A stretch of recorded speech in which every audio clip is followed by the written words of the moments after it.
کسی که به اشتباه راه داده است بخشیدن ممکن است، ولی کسی که خیانت کرده است بخشیده نخواهد شد.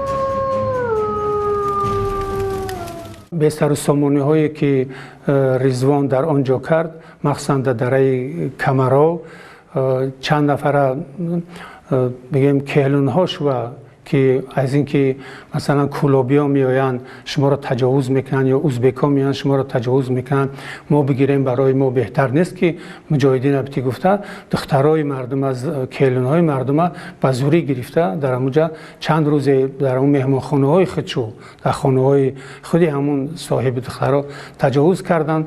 یک هفته یا که 10 روز یا چند روزه هم خطی باز اونا را پرتوفتن رفتن.